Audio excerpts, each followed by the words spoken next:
Welcome everyone to this Type Electives lecture series. Thank you all for joining us. So we are Type Electives, an online design school shaping the future of type. It's co-founded by Lin Yoon and myself, Juan Villanueva. We offer courses that go beyond traditional type design education, and they include a wide range of live online classes focused on letter forms, including type design, lettering, and creative technology.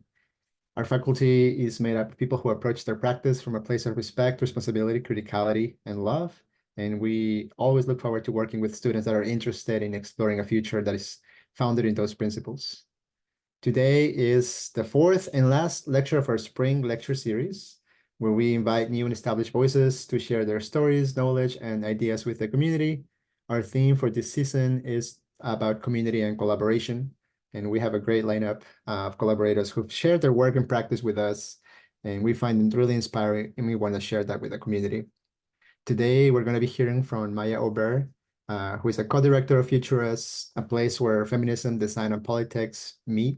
Futuress is a hybrid between a learning community and a publishing platform with a mission to radically democratize design education and amplify marginalized voices. All the talks in our series are recorded and will be made available on our website shortly after. But before I introduce our main speaker today, I just want to remind you to subscribe to our newsletter to stay up to date with our latest courses and events. And if you can, please donate. Your support helps us fund the scholarships and make education more accessible to people around the world. So without further ado, I want to introduce Maya. She's an activist, designer, turned anthropologist, and educator temporarily based in Basel, Switzerland. As a trained industrial designer, she co-ran this design practice for years while also taking part in different activist collectives in Jaffa, Tel Aviv. Believing in the socially transformative potential of education, Maya conceptualized Imagining Otherwise, intersectional lab in arts and design, and initiated feminist curricula. As a lecturer and doctoral researcher at the Institute of Social Anthropology, her work delves into feminist practices in design with institutional context, employing an engaged anthropological perspective. In 2017, she founded the Patriarchized Design, which in 2021 merged with Futuress. As a co-director along with Mio Kojima, Maya is responsible for curating the Futuress learning program and securing the finances, including writing funding applications, outreach, filing taxes, and other administrative tasks to keep the platform flourishing in the years to come. And as a co-editor-in-chief, she collaborates with authors to expand the Futurist universe of voices and vantage points. So we're really excited and we're really happy to have Maya here in our lecture series. So please join me in welcoming Maya. Please take it away. Hello, everyone. So I think, Juan, you have to stop sharing the screen. Okay. Just a second. I'm almost there. Hi, everyone. I'm super excited to be here. Thank you so much for this invitation. After the years of COVID, still, sharing screens on Zoom is also a little bit maybe challenging. So yeah, before I start, I would really like to thank Lynn and Juan and Type Electives for this really amazing invitation. And also already mentioned, my name is Maya Ober, pronouns she, her. I have curly red hair and also a lot of white hair already and gray hair. Blue eyes, bright pinkish beige skin color with freckles. And I'm wearing my glasses and I'm dressed in a pink black sweatshirt with white stars, and I'm sitting in my office at the university, so you can maybe see a wall with many yellow Post-its, which are part of the planning of my PhD dissertation on the uses of feminist practices that I'm hopefully submitting next year, and also some piles of books. So the topic of today's talk is Futuress Unveiled, on hopes, struggles, and possibilities of feminist practices. And I really hope that we will engage after this short presentation in a conversation to discuss more in depth. However, I must also admit that at the time point that we are in, discussing feminist practices and design politics is really challenging. And I understand that many of you are dialing in from different places all over the world, from New York, Boston, from Germany, and I'm dialing in from Bern, Switzerland. So from different spaces and lands with histories of brutal oppression. So I think we have to be also mindful of the violences that are happening now, in which also design is being exploited as a tool of oppression to sustain it through drones, walls, surveillance technologies, tanks, borders, and more. And I'm mentioning it because it's, as Juan mentioned, Futuress is a space for design and politics, and it's really impossible to discuss feminism and design without considering politics, kind of, assuming that design can somehow be neutral or apolitical. So I wanted also to say that this lecture today is also held in solidarity with all victims of this ongoing violence and with everyone who believes that another world is possible in the region between the river and the sea. And I really hope that we can discuss it more during the discussion session following the talk. So, okay, now, of course, does it work, the video? Yes, okay, great. So I will start with a short maybe introduction about a little bit about my trajectory. So as Juan mentioned, I'm a turned anthropologist or converted anthropologist. I use this title in an amusing way, but also in a way that I found anthropology after a long journey through design and design education. And so more than 14 years ago, I graduated in industrial design. I don't know if there are any industrial designers here. I doubt. Probably most of you are typeface designers or visual communicators. But anyway, very similarly maybe to visual communication, as many of you probably also have chosen similar paths. So after my studies, I began rather mainstream, I would say, design professional career or path at the studio that I co-founded with some interdisciplinary colleagues. And throughout this time, I was also politically active, let's say in feminist spaces, but in a way, this activism was really disengaged from my designerly practice, yeah? And at some point, I reached this point what the really great feminist theorist Sara Ahmed calls the feminist snap. So the term of feminist snap refers to the breaks that empower and synthesize us, a snap that hurts but also assures us that we're immersed in a world intertwined with the living. So living a feminist life, according to Ahmed, involves inhabiting this paradox. So this difficulty of connecting with a painful, oppressive world and the hope of being able to transform it precisely for that reason.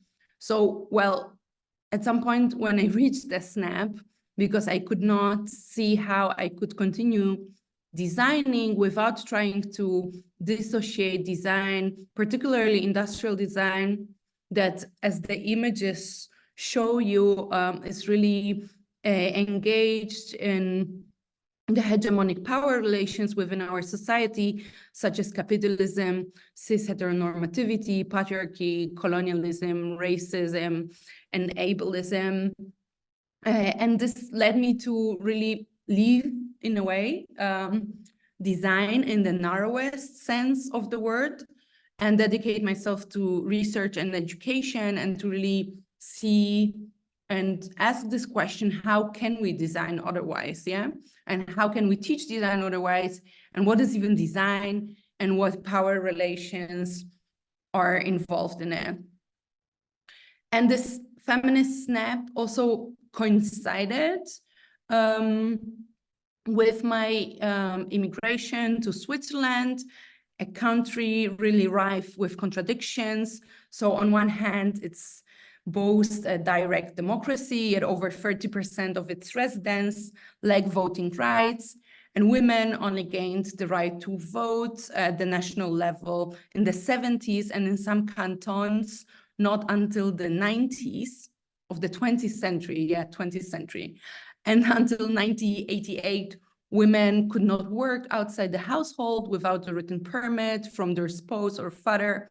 So I found myself in a society really marked by injustices, with a far-right government and a perversive patriarchal and racist attitudes, and also in a country that that used to be, and particularly in industrial design and in visual communication, that kind of prides itself in its designerly production, no? In a very, sometimes very arrogant ways. So really angered by these conditions, I often had long discussions with my really great friend, Magdalena Inés Goldin, who's an anthropologist, and she's based in Lima in Peru. And we would talk over the phone for hours, and I would share my frustrations, including these frustrations toward design, or the hegemonic design in a way. And then she suggested, because she's an anthropologist, to write about these experiences.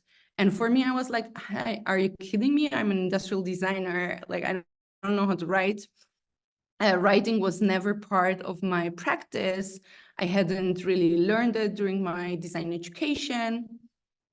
So at first I was like a little bit taken back, but then actually, like, she really encouraged me. And then I started in a very, very, let's say naive way, this blog, what started as a blog called Depatriarchized Design, and it was back in 2017. And really, through this digital platform, it really allowed me to at first express my thoughts, share my frustrations.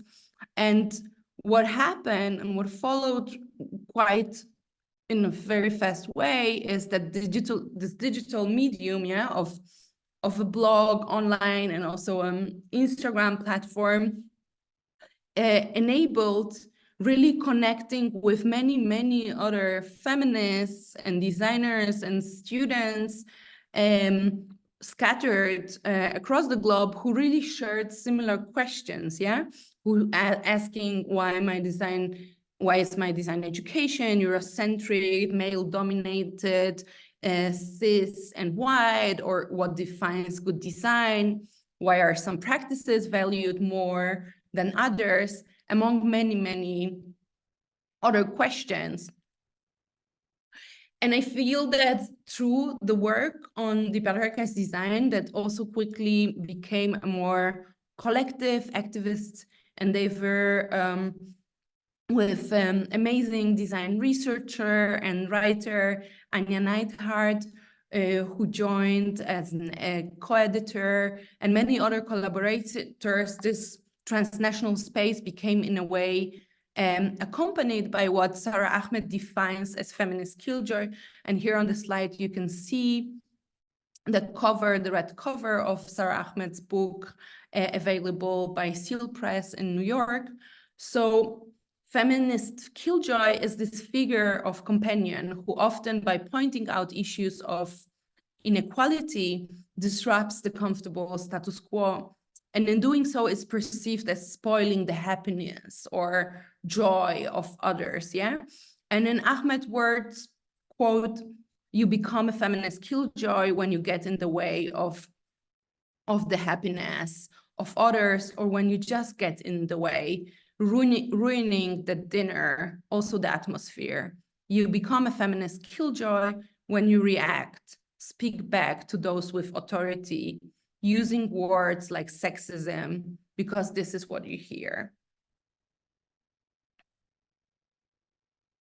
And then a few years later, in 2019, Elliot Giesel and Nina Payim, other feminist killjoys, created Futuress, which was originally imagined as a library for design books that were yet to be written. And here on the slide, you can see this beta website designed by Anne Kern, and you can see different titles of books that haven't been actually written yet, but people could submit books or ideas for books that are necessary for our community.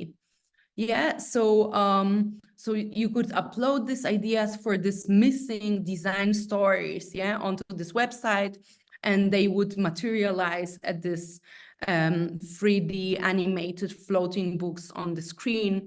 And then it's kind of prompt them with this question, what does it mean that instead of kind of remaining speculative, how could Futuress really elevate the voices that are most missing in design? And in this time of crisis for digital publishing, this led to the dive into the histories of feminist publishing. And at the time, Elliot Giesel, Madeleine Morley, and Nina Paim in November 2020 launched Futuress website, which differs maybe a bit from the current one.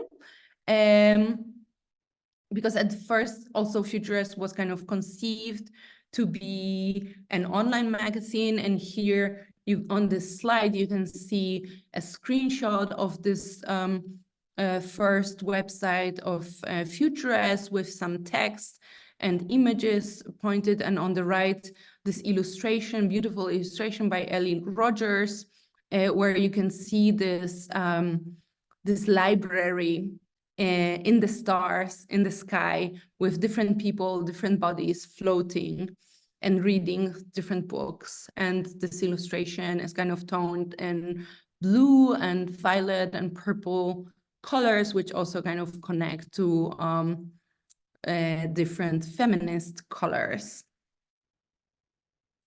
And at the same time, meanwhile, in a sense, I'm wondering if this video is going to work. No, sorry, just a second. I think it will start. Yeah. So, and at the same time, the patriarchized design, and maybe I should also mention that both platforms were kind of based in Switzerland, kind of grew from this, what started as a blog, to this more manifold activist practice involving workshop, lectures, short films, and more. And in 2019, we started organizing a series of labs, kind of igniting discussions around design pedagogy, politics of display, technology, and other topics. So it was really important for us to kind of crave out this space outside of institutions, outside of design schools, where we could meet with different people, trying to build this community. And at first it was in person in Basel, and then the pandemic happened, and then it kind of like moved online. So it was really important to kind of like create this these connections. And of course, we started having the patriarchal design and Futuress started having a lot of connections and sharing a lot of frustrations and venting, and it made this kind of sister platforms through this similar call to action to join forces and to rally against this seemingly apolitical but really profoundly problematic design discipline. And I'm kind of speaking about the history of Futuress, and of course it's kind of also through my trajectory, because Juan and Lynn asked to kind of include it. And I think it's also very important when we're talking about feminist practices to kind of like acknowledge these different genealogies, or how Sara Ahmed once again says, you know, like it's very important to see how we arrive at things, you know, how we arrive to certain practices, to certain ways of being. Yeah, and as mentioned, in 2020, COVID-19 pandemic really shook our world, and it led to this biggest remote learning experiment in history, and we at the Patriarchist Design, through the labs, like all it became remote, and suddenly people from all over the world were joining. And Futuress also organized its first online workshop, the Lib Collective, so the Liberation and Press Collective. And here you can see on the screen, the screenshot of the first Jitsi session with faces of different people who participated in this first session, and including on the bottom left image, you can see Mio Kojima, who also participated in this workshop, along myself, who is our current amazing co-director of Futuress, an amazing partner in this endeavor and project. So Liberation in Print, which was conceived by Elliot Giesel, Madeleine Morley, and Nina Paim, was a workshop around the research of histories of different feminist periodicals, really from all over the world, and everyone brought the stories that were interesting for them. So people looked at periodicals from Tunisia, like Leila, that name that you can see on the right of the screen, and that Naima Ben Ayed, an amazing typeface designer, looked at, and then periodicals from Poland, Switzerland, India, really from many, many different locations. And also this workshop resulted in this amazing zine called Feminist Findings. And you can see on the screen the image of the zine with the headers and titles of these different feminist periodicals set in black typefaces across a white background. So this was really kind of like a profound moment. And in the months that followed,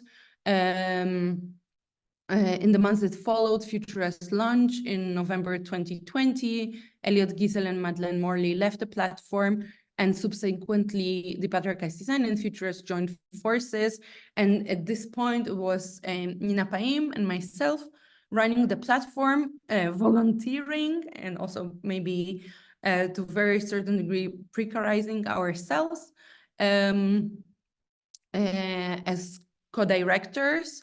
And Mio Kojima, whom I mentioned before, who joined the team as managing editor. So maybe I will drink a little bit of water. Sorry for that.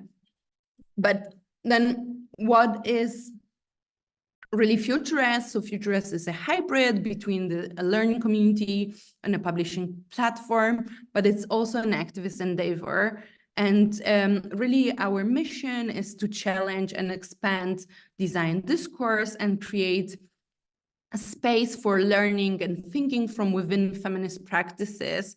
And I will expand on it a little bit. And also I wanted to mention that that this maybe temporal dimension of feminist practices is also really important, because feminism is time consuming and it necessitates time. And I think it's really important to also talk about it. So what we do is that we facilitate online workshops, lectures, panel discussions, and other formats with a focus on the politics of design.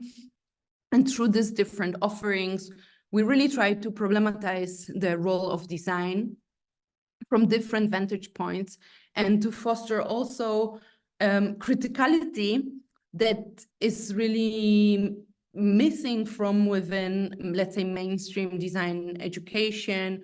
So in the course of the years, Futuress really became this very lively platform with over 700 Slack members spread across the 5 continents.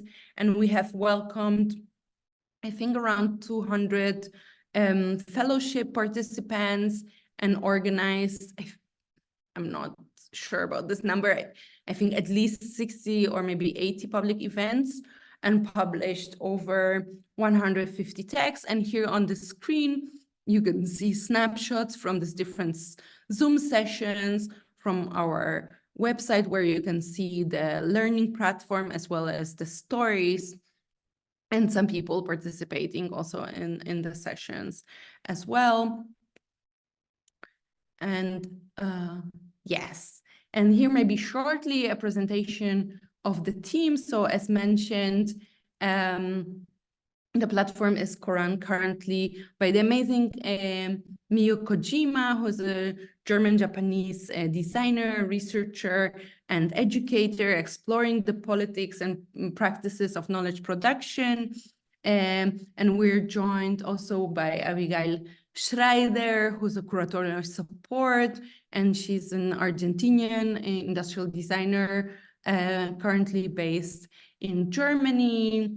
And our work and our publishing wouldn't be possible without the contributions of Sasha Fortune, who is Trinidadian copy editor. And we also have different collaborators. So I just will mention a few.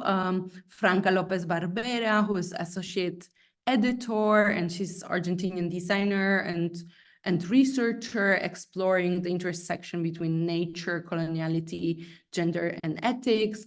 Obviously, any digital platform cannot function without a website programmer, and this is Morgan Brown. And the design of the current feminist Futuress website is credited to Studio Amanda Haas and Studio Teresa Bettinardi.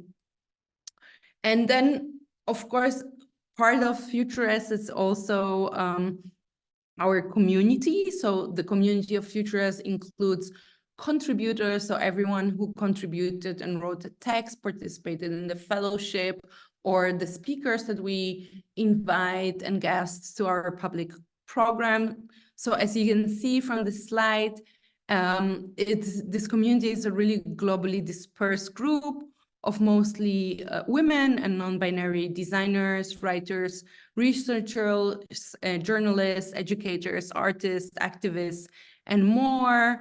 And it's really also a place to create this true digitality, to create this transnational solidarity, to connect and to support each other. So it also can help us to kind of catalyze exchange and foster critical thinking, and to and to really also expand our viewpoints. Yeah, and I will talk about it in a second as well. So so as I mentioned, Futuress is a publishing platform. So we publish different stories and different texts. Many of the stories come from our fellowship programs. Some are reworked or maybe kind of extracted parts of different master theses. Some are commissions or come from pitches, etc. And we have different verticals, as you can see, that deal with topics important for the community. But I would say that over 85% of the stories come really from the community, so come from this different fellowship programs where people bring their research, bring their stories, urgencies from within their communities, and then through this process, and it's a very time-consuming process, and it's a very long process, we accompany them to develop the stories until they get published on the website. And here I just wanted to just maybe speak about some of the stories, and this is a very difficult kind of maybe choice that I made for this talk, to also address exactly what I mentioned before. So this temporal aspect of editing process and also of feminist practices. So on the left, you can see amazing texts on caste, the roots of discrimination in Indian design, written by the Big Fat Bao. So the Big Fat Bao actually sent us an email calling out Futuress.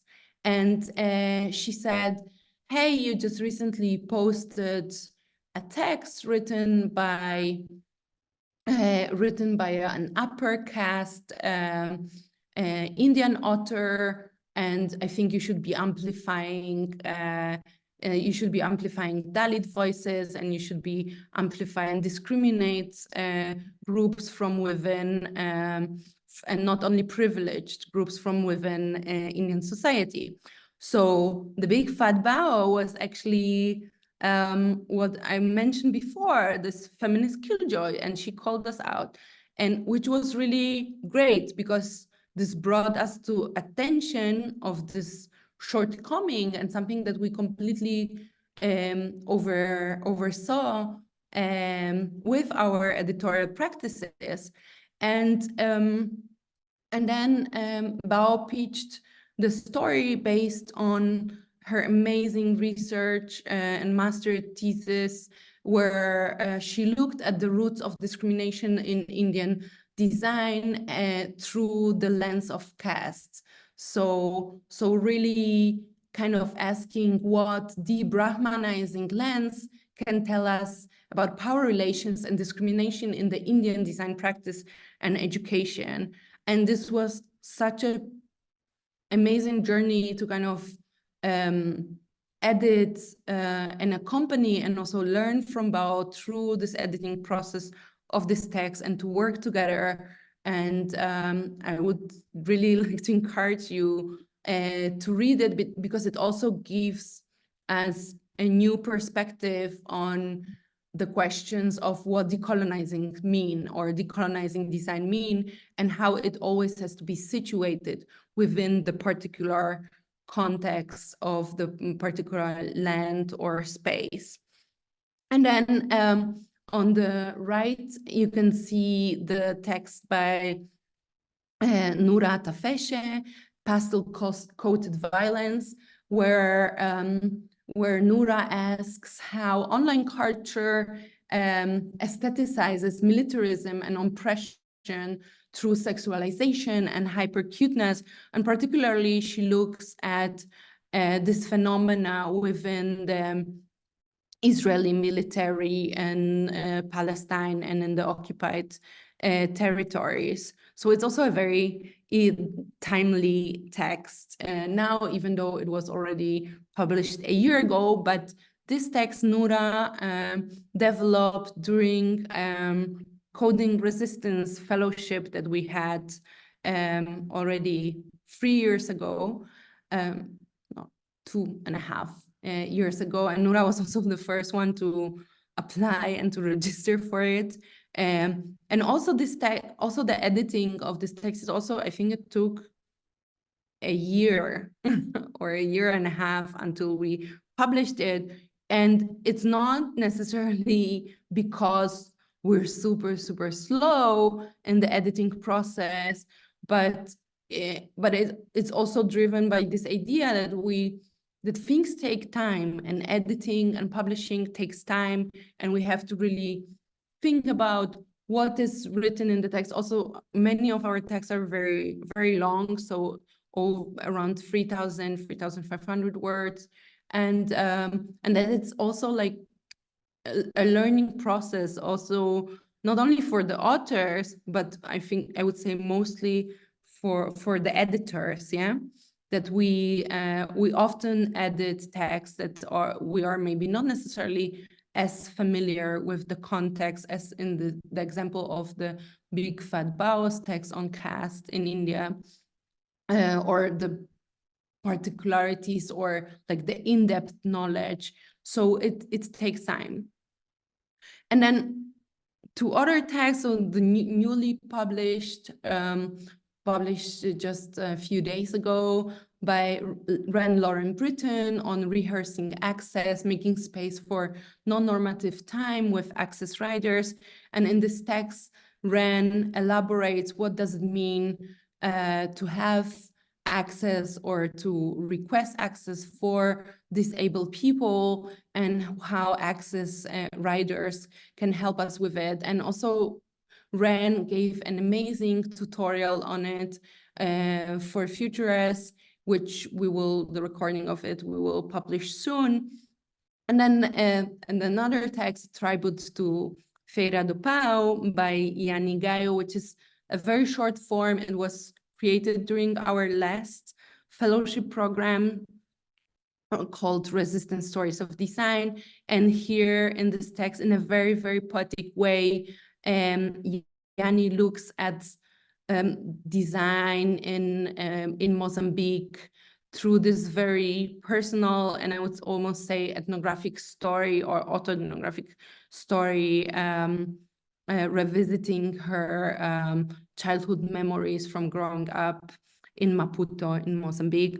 And lastly, I wanted to bring a vertical that is very close to my heart, titled Complaint Collective, which is also a nod to Sara Ahmed's amazing book on complaints within higher education.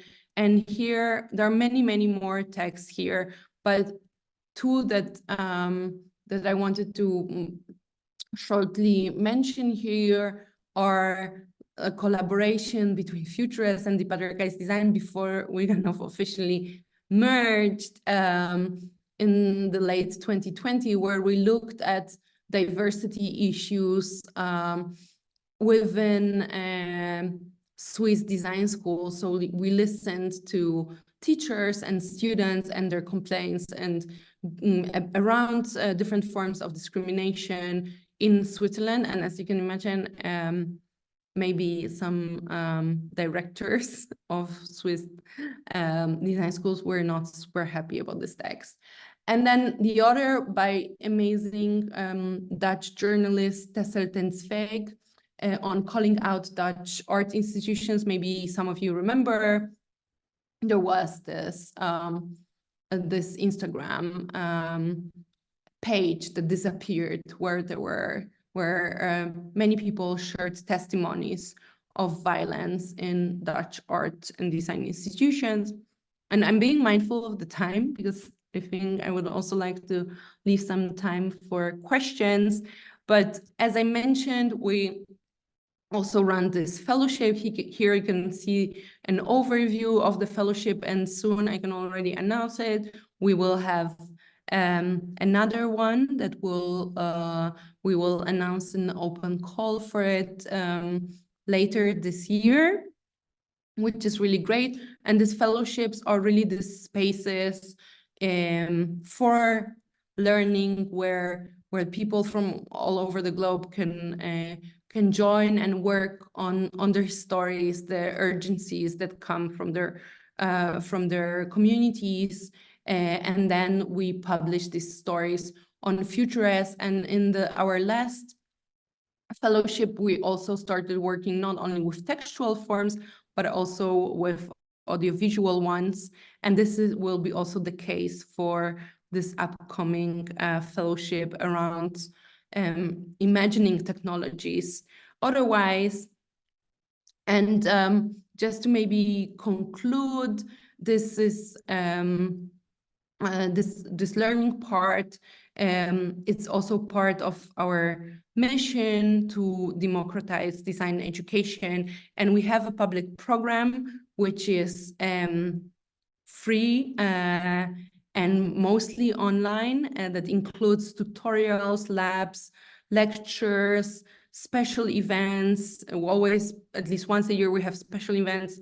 Last year, we had a special event with around debrahmanizing design, where we had different Indian activists speaking about debrahmanizing design. This year, there was navigating the past, speaking about feminist and decolonial threads in design education, Let's Talk, which is a more conversational, sorry, it's already late, format that was conceived by Mio Kojima, and this is the only one that it's not recorded. And then also we have Educators and Correspondents and many more that will surely come. And except for Let's Talk, all of them are recorded online and available online, and we publish them. And our last series, and this may be kind of points to also maybe Futuress, one of the struggles of Futuress is the series Design Educators Unite, which kind of on one hand was born out of need and was Mio's idea to kind of create a series that would address design education, as many people in our community are involved in design education within institutions and often struggling.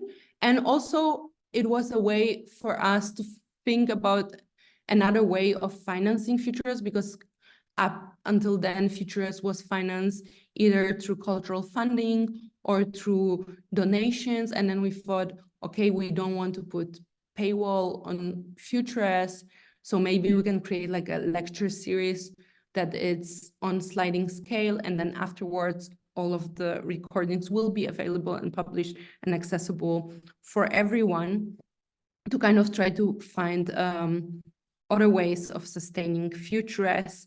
And here I would like to invite you to the upcoming events that are open. So on the May 15th, so the Nakba Day, we will be joined by Enshi Ali and Ghalia El Skrabi to talk about visual narratives of resistance, graphic design, and the Palestinian movement.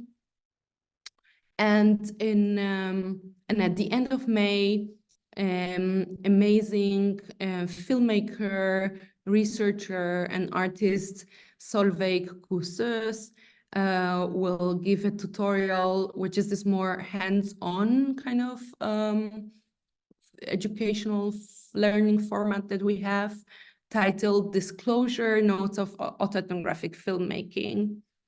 And I will leave maybe now this 15 minutes that we still have to discuss hopes and struggles and possibilities, maybe through your questions. And I wanted to maybe conclude, I wanted to say that collaborations and also, I don't know, feminist practices, they don't mean that we're living in some kind of, I don't know, pink world, la la land, where there are no conflicts and there are the power relations and power struggles that exist in our and shape our societies, they kind of don't exist in feminist spaces, yeah? So of course, these things like that, unfortunately, our societies foster, like high individualism, capitalism, accumulation of capital, toxicity, competition, they also can happen, and they also happen also in feminist spaces. And it's kind of naive to think that these don't permit also feminist spaces. And I think that these questions of capitalism and of profit, what does it mean to, because Futuress, and this is something that together with Mio, who unfortunately has a very busy month and couldn't join today, we kind of made this decision that that we, for now, don't want Futuress to become kind of like our main bread provider, rather understand that Futuress is this activist endeavor and this platform that we're doing along other things that we do professionally, because of this kind of conundrum that happens when suddenly a feminist platform becomes also your main kind of source of maintenance of your livelihood. And then there are many questions of kind of politics. What does it mean? You know, like what does it mean for your politics? What projects can you, or collaborations can you undertake, and which collaborations you can, or maybe you don't have possibility to kind of like refuse. Yeah, but this is maybe something we could discuss now. I'm really looking forward to your questions.